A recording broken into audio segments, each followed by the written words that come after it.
दोस्तों आज मैं एक्सप्लेन करने वाला हूँ साउथ की एक रोमांचक थ्रिलर सस्पेंस मिस्ट्री से भरी गजब की सीरीज को जिसका नाम है विक्ता का वी। और आप लोग जानते ही हैं कि साउथ की सीरीज और मूवीज का कोई कंपैरिजन नहीं है, इसलिए साउथ इंडस्ट्री का यूं ही बोलवाला नहीं है क्योंकि साउथ इंडस्ट्री एक से एक बेहतरीन मूवी सीरीज को रिप्रेजेंट करती है। और सबसे बड़ी बात, इस सीरीज की IMDb भी काफी ज्यादा बढ़िया है जो की है 8.5 आउट ऑफ 10। तो आइए दोस्तों फिर एक्सप्लेन करते हैं आज की बेहतरीन सीरीज को। तो कहानी की शुरुआत होती है एक छोटे से जिले में बसे अमीरगिरी गाँव से, और ये समय 1970 का होता है और हम उस गांव में एक रंगदुम नाम के आदमी को देखते हैं जो कि शराब के ठेके पर जाकर खूब शराब पीता है। उसी दुकान के पास विरना नाम का एक आदमी होता है जो लोगों को जुआ खिलवाता रहता है। रंगदुम जुआ खेलता है और रोज हार जाता है। विरना रंगदुम से अपने दोस्तों के सामने कहता है कि तुम मुझसे रोज हारते हो, आज मैं तुम्हें एक ऑफर देता हूँ। अगर तुम उस पहाड़ी वाले मंदिर पर जाकर लालटेन जलाओगे तो मैं तुम्हें अपना बकरा दे दूंगा, और अगर तुम हारे तो तुम्हें एक चवन्नी देनी पड़ेगी। अब यहाँ पर बात यह थी कि गाँव का कोई भी आदमी शाम होने के बाद उस मंदिर पर नहीं जाता था। लोगों की पौराणिक मान्यता यह थी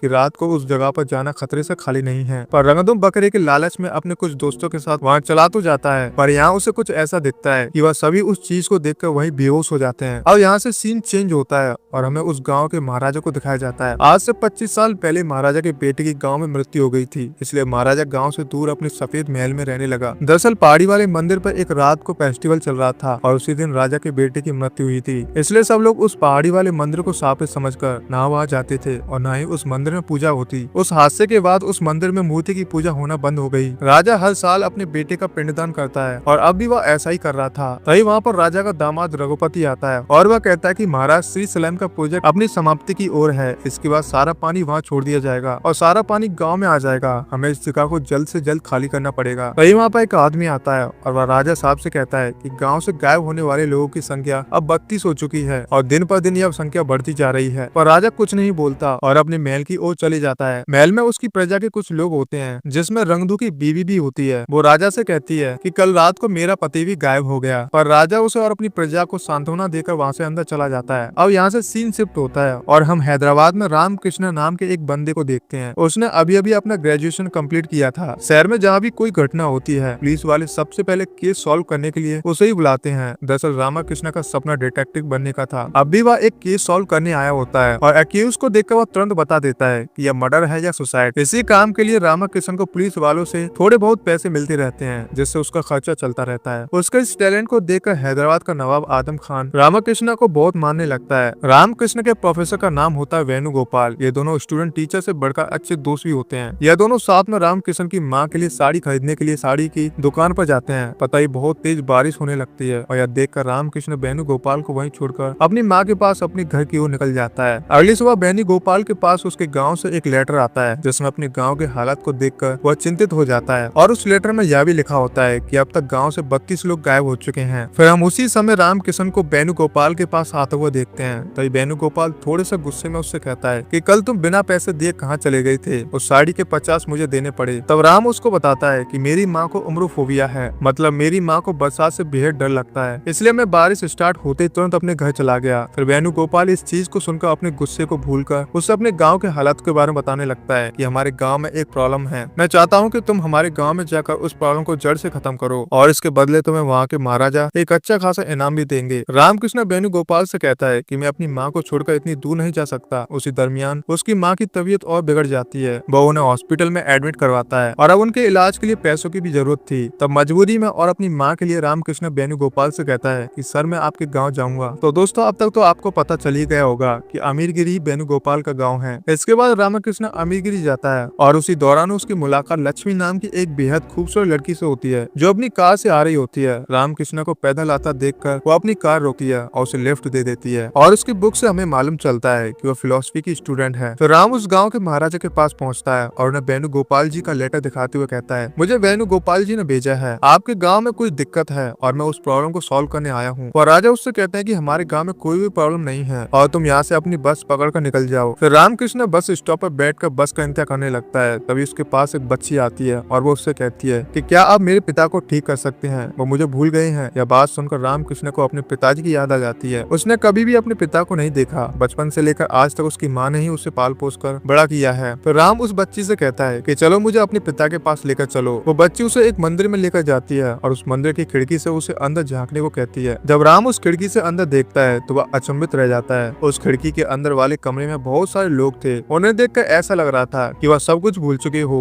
इधर हमें एक रत्नम नाम के टीचर को दिखाया जाता है जो बच्चों को पढ़ा रहा होता है। पढ़ाते पढ़ाते वह किसी चीज से डर रहा होता है। उसे देखने से ऐसा लग रहा था कि कोई उसे देख रहा हो। उधर हम राम को देखते हैं जो उसी मंदिर में सो जाता है और अब वह डिसाइड कर चुका था कि वह गांव के प्रॉब्लम को खत्म करके ही यहाँ से निकलेगा। वह पंडित जी से वहां नहाने और फ्रेश होने की परमिशन लेता है और वह पास में बने कुंड में नहाने लगता है। जब वह नहा धोकर निकल रहा होता है तो दैव्य नाम का एक पागल बंदा वहाँ आता है और उससे कहता है कि तुम ही आए हो ना इस गांव की दिक्कत को दूर करने, अब सब सही होगा। और ऐसा कहकर हंसते हुए वह वहाँ से भाग जाता है। इधर राम मंदिर के पुजारी से पूछता है कि इस गांव की समस्या क्या है। वह पुजारी राम को बताता है कि हमारे गांव का जो भी आदमी जंगल की ओर जाता है वह पागल हो जाता है और अपना अतीत भूल जाता है। पुजारी राम से कहते हैं कि यह देवी माँ का श्राप है, बेटा तुम इन सब में नहीं पड़ो तो अच्छा ही होगा। 3-4 दिन यहाँ रुको और फिर यहाँ से निकल जाओ। राम फिर सीधा उस गाँव के पुलिस स्टेशन पहुँचता है और उस स्टेशन के ऑफिसर जिसका नाम पटेला होता है वो उससे कहता है कि मुझे हैदराबाद सरकार ने यहाँ भेजा है और आपके महाराज के लोगों ने भी वहाँ का रिक्वेस्ट की थी कि मैं यहाँ आऊँ और गाँव की प्रॉब्लम को सॉल्व करूँ। ऐसा कहकर वो उस पुलिस वाले से गाँव के बारे में डिटेल्स लेने लगता है। पटेला उसे बताता है कि 25 साल पहले पहाड़ी वाले मंदिर पर एक हादसा हुआ था जिसके बाद उस मंदिर को बंद कर दिया गया। 2 लोगों ने जब पहली बार उस मंदिर के पास जाने की कोशिश की तो वो वहीं पर बेहोश हो गए और जागने के बाद अजीब सा बिहेव करने लगे। फिर उनके बाद जिसने ऐसा करने की कोशिश की उन सभी लोगों के साथ यही होने लगा। गाँव के मंदिर में 21 लोगों को बंदी बनाकर रखा हुआ है और रत्ना नाम की एक वैश्या को गाँव के बाहर रखा गया है क्योंकि वह अपवित्र है। फिर रात होते राम और पटेला रत्मा से मिलने जाते हैं ताकि उसे कुछ खाने पीने के लिए दे सकें। उसी वक्त लक्ष्मी वहाँ पर रत्मा के लिए खाना लेकर आती है। पहले तो यह दोनों लक्ष्मी को देखकर पेड़ के पीछे छुप जाते हैं और फिर बाद में बाहर आ जाते हैं और लक्ष्मी से बात करते करते राम को ऐसा लगता है कि कोई उनको देख रहा है। फिर यह सब रत्मा को उसकी झोपड़ी में लेकर जाते हैं और उसकी साफ सफाई करने लगते हैं, मतलब उसके हाथ पैरों को साफ करना। इसी दौरान राम की नजर रत्मा के हाथ पर बने एक अजीब से निशान पर पड़ती है। रत्ना के हाथ पर चांद नुमा एक निशान था। यह राम सभी चीजों को ऑब्जर्व करता है और लक्ष्मी और पटेला से कहता है कि यह शायद कोई आया था और रत्ना को पढ़ना लिखना नहीं आता था इसलिए उसने अपने हाथ पर निशान बनवाया। वो हमें कुछ बताना चाहती है। दूसरे दिन हम उसी टीचर रतलम को देखते हैं जो राजा जी के पास आया होता है। वो उनसे कहता है कि अब मैं इस गांव में और नहीं पढ़ा सकता, मुझे अजीब अजीब चीजें दिखती हैं और 32 लोगों पर अब उस चीज का असर हो चुका है। राजा साहब उससे कहते हैं कि आप ही हमारे गाँव के इकलौते टीचर हैं, अगर आप चले जाओगे तो बच्चों को कौन पढ़ाएगा। बच्चे भी आपको बहुत पसंद करते हैं। तो यहाँ पर लक्ष्मी पटेला और राम आते हैं और यहाँ में मालूम चलता है कि लक्ष्मी कोई और नहीं बल्कि राजा की देवती होती है, मतलब रघुपति की बेटी। राजा साहब राम को देखकर कहते हैं कि तुम अभी तक गए क्यों नहीं, बहुत सारे लोग यहाँ पर पागल हो चुके हैं और तुम भी बेवकूफ मत बनो, अपनी जान खतरे में मत डालो। और लक्ष्मी की रिक्वेस्ट पर राजा राम को 48 घंटे का समय देते हैं ताकि वह इस रहस्य से पर्दा उठा सके। वहीं बाहर जाते समय राम रतलम को देखता है जो अपनी साइकिल से जा रहा होता है और राम उसको देखता ही रहता है। वो पटेला से कहता है कि कल जब हम रतमा से मिलने गए थे तो वहाँ मुझे किसी के होने का एहसास हुआ था, शायद वहाँ कुछ साइकिल से जा रहा था और हो सकता है कि वह साइकिल रतलम की ही हो। और राम को रतलम पर शक हो चुका था।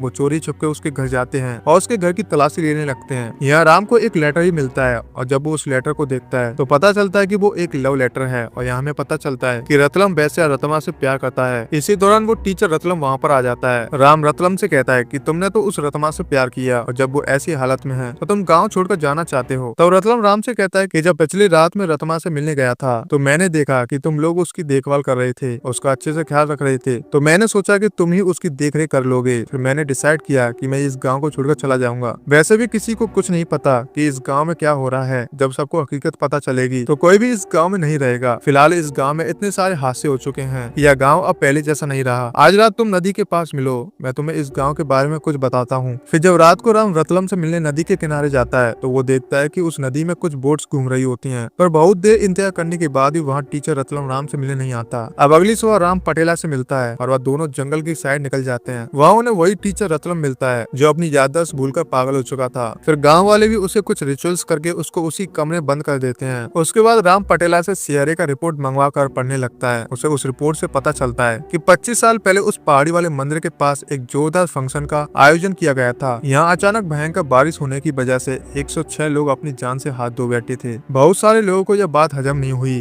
कि बारिश की वजह से लोगों की मौत कैसे हो सकती है। काफी सारे ऑफिसर्स ने इस केस को स्टडी किया पर कुछ हाथ नहीं लगा। गांव वालों को यह मानना था यह देवी माँ का श्राप था और उनके हिसाब से इन जंगलों में कुछ बुरी आत्माएं घूम रही हैं। यह सुनकर रामकृष्ण उस जंगल के अंदर जाने की सोचता है। पटेला उसको बहुत मना करता है पर वह नहीं मानता। जब राम जंगल के अंदर जाता है तो उसे जंगल में 4 लोग दिखते हैं जो लकड़ियां काट रहे थे और वह तुरंत बेहोश हो जाते हैं। वहीं सुबह राम पटेला से आकर कहता है कि मुझे पहले लगा था कि यह किसी इंसान का काम है, पर कल मैंने उन 4 लोगों को अपने सामने बेहोश होते हुए देखा, पर मुझे यह समझ नहीं आया कि मैं भी तो वहाँ था, पर मैं बेहोश क्यों नहीं हुआ और ना ही पागल हुआ। राम तुरंत पहाड़ी वाले मंदिर पर जाता है और उसको देखने लगता है। तभी वहाँ पर रवैया नाम का वही पागल बंदा आता है जो उससे कहता है कि देखो ऊपर से कोई आ रहा है, पर राम को उसकी बातें समझ नहीं आती। वह पागल उससे और भी अजीब सी बातें करने लगता है, पर राम को कुछ समझ में न आने के कारण वो वहाँ से चला जाता है। इधर गाँव वाले पंचायत में राम से कहते हैं कि तुम हमारे गाँव में नए हो, तुम्हें यहाँ के रीति रिवाज नहीं पता, तुम क्यों रात में जंगल गए? रात के समय उस जंगल में जाना वर्जित है। यह राम कहता है कि आप मना करो या देवी माँ, मैं उस राज को खोल कर ही रहूंगा। तभी एक गांव वाला राम पर पत्थर फेंक कर मारता है, जिससे उसके माथे पर हल्की सी चोट आ जाती है और अब सभी गांव वाले राम के ऊपर टूट पड़ते हैं, पर पटेला उसको बचाकर वहां से ले जाता है। उधर हम रघुपति को देखते हैं जो अपनी बेटी लक्ष्मी से कहता है कि हमें पता चला है कि तुम उस शहर से आए लड़के के साथ घूम रही हो, तुम ऐसा करोगी तो हमारी इज्जत का क्या होगा? तुम्हें हमारी इज्जत का ख्याल है या नहीं? यहाँ रघुपति आगे उससे कहता है कि चलो तुम अपने कपड़े पैक करो, आज रात हम श्रीशैलम जा रहे हैं। यहाँ हमें मालूम चलता है कि लक्ष्मी की माँ पैरालाइज हो चुकी है। वहीं लक्ष्मी अपने पिता की बातों को इग्नोर करते हुए उसी रात राम से मिलने जाती है और वह दोनों जंगल के अंदर आग जलाकर बैठे होते हैं। राम लक्ष्मी से पूछती है कि क्या कोई बंदा अचानक अपनी याददाश्त भूल सकता है? लक्ष्मी कहती है कि नॉर्मल केसेस में यह संभव नहीं है, पर अगर सर पर चोट मारी जाए और किसी हार्मफुल केमिकल की खुशबू आए तो हाँ, यह पॉसिबल है। राम लक्ष्मी को बताता है कि मुझे नोमिया है, मतलब मुझे किसी भी चीज की खुशबू नहीं आती, मतलब इसलिए शायद उस रात में मैं बेहोश नहीं हुआ और ना ही मेरी याददाश्त गई। तभी इन दोनों को बहुत सारी तितलियां एक पेड़ के आसपास चक्कर लगाती हुई दिखती हैं। जब वो दोनों उस चीज को पास से देखने के लिए जाते हैं तो लक्ष्मी बेहोश हो जाती है। राम तुरंत उसे अपने कंधे पर उठाकर हॉस्पिटल ले जाने लगता है। तभी उसे वीरना वहाँ पर मिलता है और वो उससे कहता है कि तुम तो इसी गाँव के हो ना, चलो इसे हॉस्पिटल ले जाने में मेरी मदद करो। पर वीरना उससे कहता है कि साहब इसका इलाज किसी हॉस्पिटल में नहीं है बल्कि मेरे पास है, आप इसे मेरे साथ लेकर चलो। फिर वो तीनों गाड़ी में बैठकर वीरना के घर पहुंचते हैं जहाँ वीरना एक दवाई इंजेक्ट करता है जो उसने बड़े संभाल कर रखी हुई थी। तभी राम देखता है कि वीरना के घर पर वही पत्थर था जिससे आज सुबह उसे मारा गया था और उससे वीरना ने उस खून का सैंपल भी चेक किया था। राम वीरना से पूछता है कि यह सब क्या है। तभी वीरना राम को मारने लगता है और उसे जख्मी कर देता है और कहता है कि आज पूर्णिमा है, आज रात उस फूल से जो खुशबू आएगी उससे पूरा गांव बेहोश हो जाएगा और पागल हो जाएगा। वहीं हम राम को देखते हैं जो किसी तरह वीरना के चंगुल से छूट जाता है और लक्ष्मी को लेकर गाँव के साइड में आ जाता है। यहाँ का राम देखता है कि सभी गाँव वाले हिप्नोटाइज होकर कहीं जा रहे होते हैं। इधर राम लक्ष्मी को सुरक्षित जगह पर छोड़कर उस पेड़ के पास जाने लगता है, पर वहाँ फिर से वीरना आ जाता है और राम को रोकने की कोशिश करता है। उन दोनों के बीच बहुत जोरदार लड़ाई होती है, पर राम वीरना को कार में डालकर उस कार को उस पेड़ के पास जला देता है। वीरना और वह पेड़ जलकर राख हो जाते हैं और उस पेड़ के जलने की वजह से सब गाँव के लोग नॉर्मल होने लगते हैं। अब अगली सुबह राम राजा के पास जाता है और उन्हें बताता है कि मैंने उस पेड़ को तो जला दिया, पर मुझे यह समझ नहीं आया कि उस बीमारी का एंटीडोट वीरना के पास कहाँ से आया। वीरना चाहता था कि सब गाँव वाले मारे जाएं। क्या दुश्मनी है वीरना की इस गाँव के साथ? यहाँ राजा साहब राम का धन्यवाद करते हैं और उससे कहते हैं कि तुमने गाँव की मुसीबत को खत्म किया है और शायद मेरी भी मुसीबत खत्म कर दी। फिर राजा अपनी बेटी की कहानी सुनाता है कि मेरा बेटा महादेव लंदन पढ़ने गया था, पढ़ाई खत्म करने के बाद वह गाँव आया और एक आदिवासी लड़की से शादी कर ली। उस रात मरने से पहले मेरे बेटे ने मेरे कान में कहा था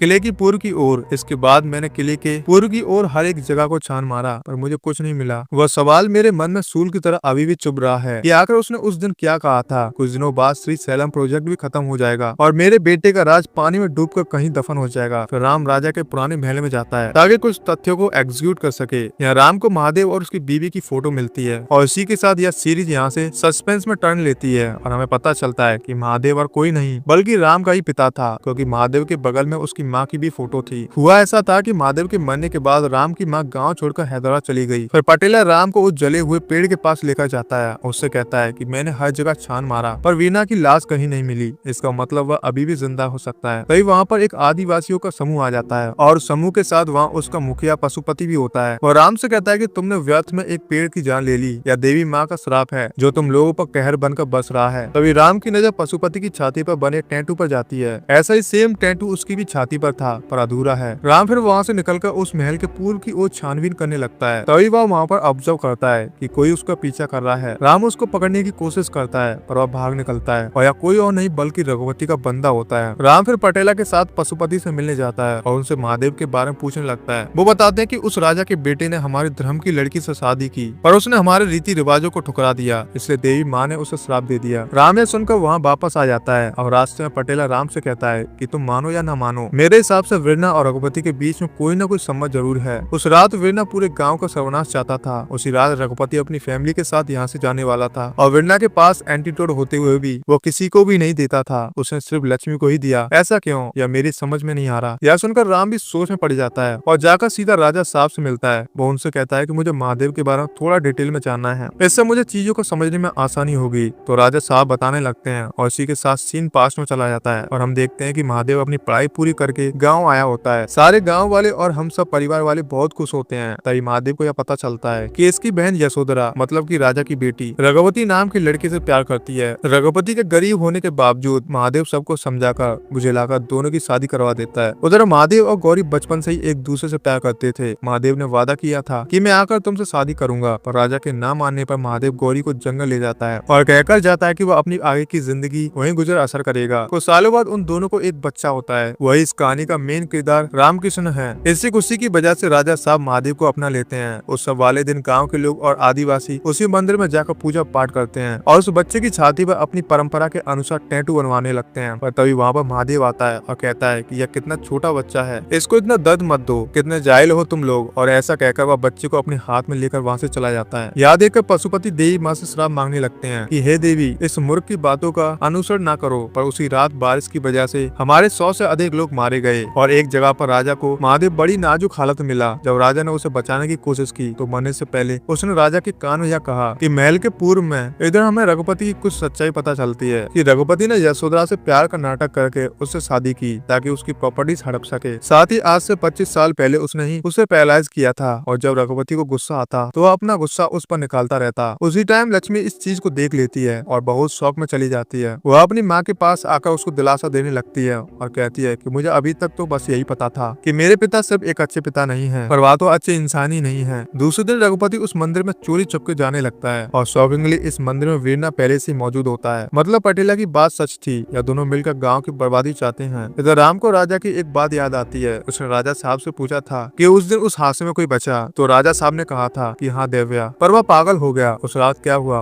उसे कुछ याद नहीं। फिर राम देव्या को किसी सुनसान जगह पर ले जाकर लक्ष्मी की हेल्प से उसे करंट के शॉक देने लगता है। फिर 2-3 बार ट्राई करने के बाद देव्या ठीक हो जाता है। इसे अपना नाम याद आता है। राम उससे पूछता है कि बताओ मुझे उस रात क्या हुआ था। देव्या बताता है कि उस रात सारे गाँव वाले मंदिर के पास पहुंचकर उत्सव मना रहे थे। वह गौरी भी थी। तभी अचानक वहाँ बारिश शुरू हो गई। यह देव्या बताता है कि यह बारिश कोई आम बारिश नहीं थी, वह एसिड वाली बारिश थी और वहाँ जितने भी लोग थे वह सब मर गए। लेकिन उस वक्त गौरी, देव्या और रामकृष्ण मंदिर के अंदर होते हैं, इसलिए वो बच जाते हैं। और उस भयानक दृश्य को देखकर देव्या पागल हो गया। इसी वजह से जब भी गौरी, मतलब तुम्हारी माँ को बारिश होती हुई दिखाई देती है तो वह डर जाती है। देव्या बताता है कि शादी से पहले तुम्हारी माँ और पिता महल के पूर्व वाले कुएं पर जाकर मिला करते थे। फिर राम उस पुराने कुएं के पास जाकर वापस तहकीकात करता है। यहाँ कुएं के एक पत्थर पर राम लिखा हुआ था। जब राम उस पत्थर को उठाता है तो उसके अंदर एक बैग होता है। राम उस बैग को राजा साहब के पास लेकर जाता है और उसके अंदर देखने लगता है। इसके अंदर कुछ पेपर्स होते हैं जो कुछ केमिकल की फॉर्मूला थे। उसी रात रघुपति के कुछ आदमी उस बैग को हासिल करने के लिए महल में आते हैं। रामकृष्ण इनको पकड़ने की कोशिश करने लगता है, पर वह राम को मारकर वो बैग लेकर वहाँ से भाग जाते हैं। इससे रामकृष्ण बहुत ही घायल हो जाता है और राजा साहब को भी कुछ काम की वजह से दूसरे गाँव जाना पड़ता है। इसी मौके का फायदा उठाकर रघुपति के आदमी उस रात भी उसके पास जाते हैं, क्योंकि रामकृष्ण ने उस बैग में फेक पेपर्स रखे थे। इसलिए रघुपति को अपने आदमी दोबारा भेजने पड़े और इस बार साथ में रघुपति खुद आया होता है। वो राम को धमकाने लगता है कि वो बैग मेरे हवाले कर दे। उसी वक्त वहाँ पर राजा साहब भी आ जाते हैं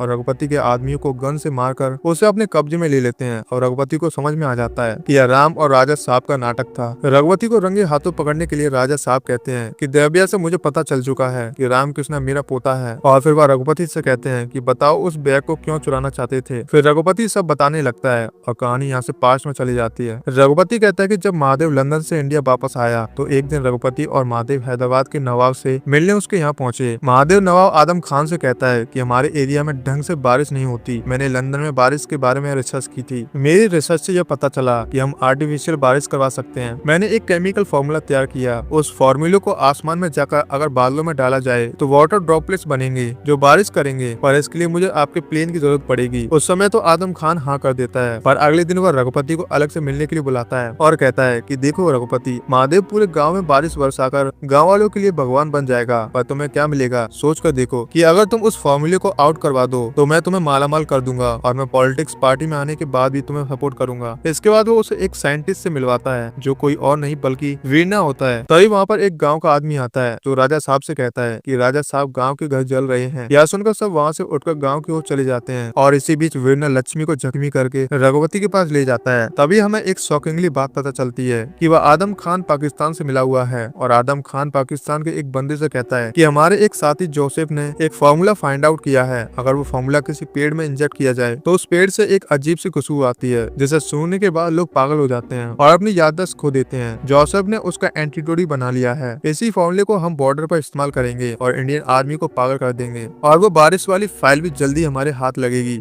दूसरे दिन रामकृष्ण अपनी माँ को बुलाकर महादेव की कब्र खोदने लगता है। तब जाकर गौरी को यह बात पता चलती है कि इसका पति अब इस दुनिया में नहीं रहा और वह फूट फूट कर रोने लगती है। फिर यहाँ से सीन पास्ट में चला जाता है और गौरी राम को सब सुनाने लगती है जो कुछ उस टाइम हुआ था। फिर हम महादेव को देखते हैं जिसके पास वीरना नाम का बंदा उसकी हेल्प करने आया होता है। वो उसके हर काम में उसकी हेल्प करता है, पर फिर भी महादेव ने कभी उस वीरना को अपना बारिश वाला वह फॉर्मूला नहीं बताया। और फाइनली वो दिन आता है जिस दिन वह प्लेन उड़ाने वाला था, पर प्लेन गाँव के ऊपर से जाने की बजाय मंदिर की साइड से जा रहा था। तो आदम खान और रघुपति महादेव से कहते हैं कि हमने तुम्हारा फॉर्मूला बदल दिया है, अब बारिश नहीं बल्कि आसमान से आग बरसेगी। अगर तुम अपने गांव को बचाना चाहते हो तो अपना फॉर्मूला हमें दे दो। पर महादेव मना कर देता है और इन लोगों से बचकर पहाड़ी वाले मंदिर जाने लगता है। पर उसके पहुंचने से पहले यहाँ पर सब कुछ खत्म हो चुका होता है, काफी सारे लोग मर चुके होते हैं। पर लकीली महादेव गौरी और उसका बच्चा बच जाते हैं। वो यह सब कहानी गौरी को सुनाता है और उसे कुछ पैसे देकर शहर भेज देता है और कहता है कि जब तक मैं ना बुलाऊं वापस मत आना। गौरी तो वहाँ से निकल जाती है। तभी वहाँ पर रघुपति आता है जो उसको घायल कर देता है और रात में वह राजा साहब से मिलता है और उनसे कहता है कि महल के पूर्व की ओर। ऐसा कहकर वो मर जाता है। दरअसल महादेव राजा को बताना चाहता था कि उसने असली फॉर्मूला कुएं के अंदर छुपाया हुआ है, पर यह पूरी बात वह बता नहीं पाता। फिर राम राजा साहब से कहता है कि मुझे उस रात नदी के किनारे कुछ बोट्स दिखी थी। रत्मा भी उस निशान के द्वारा यही कहना चाहती थी कि रघुपति सारे केमिकल्स बोट से लेकर आता था। अब राम कहता है कि उस मंदिर में दोबारा पूजा पाठ स्टार्ट कर दी जाए। तो रात को सब गाँव वाले उस मंदिर के पास जाते हैं। इसी दौरान आदम खान और उसके आदमी मंदिर के पास पहुंच जाते हैं। आजम रामकृष्ण को धमकी देने लगता है कि तुम हमारे बाप का फॉर्मूला हमारे हवाले कर दो, नहीं तो हम सब लोगों को मार डालेंगे। राम कहता है कि वो फॉर्मूला देवी माँ के चरणों के नीचे है। यह जानकर आदम अपने आदमियों के साथ खुदाई करने लगता है, पर वहाँ जोसेफ का पागल कर देने वाला फॉर्मूला होता है। तभी राम मौका देखकर दरवाजा बंद कर देता है, जिससे उस फॉर्मूले को सूंघकर आदम, जोसेफ और उसके सब साथी पागल हो जाते हैं सिवाय रामकृष्ण को छोड़कर। फिर रामकृष्ण उन लोगों को जो पागल होकर मंदिर के अंदर बंद थे उन्हें एंटीडोट देने लगता है और पुलिस को बुलाकर रघुपति और आदम खान को गिरफ्तार करवा देता है। और यहाँ से सीन कुछ दिनों बाद होता है जहाँ रामकृष्ण अपनी एक डिटेक्टिव एजेंसी खोल लेता है और पटेल अपनी जॉब छोड़कर इसी के पास काम करने लग जाता है। तभी रामकृष्ण के पास सेंट्रल गवर्नमेंट से फोन आता है कि तुमने पाकिस्तान का प्लान फेल कर दिया, इसलिए पाकिस्तान वाले तुम्हें मारना चाहते हैं, इसलिए तुम्हें दिल्ली आना पड़ेगा। यह सुनकर राम फौरन दिल्ली की ओर निकलने लगता है। और दोस्तों इसी के साथ इस सीरीज की कहानी यहीं पर एंड हो जाती है। तो दोस्तों मैं उम्मीद करता हूँ आप लोगों को इस सीरीज की कहानी काफी ज्यादा बढ़िया लगी होगी और मैं पर्सनली बताऊं तो मुझे तो बहुत ही ज्यादा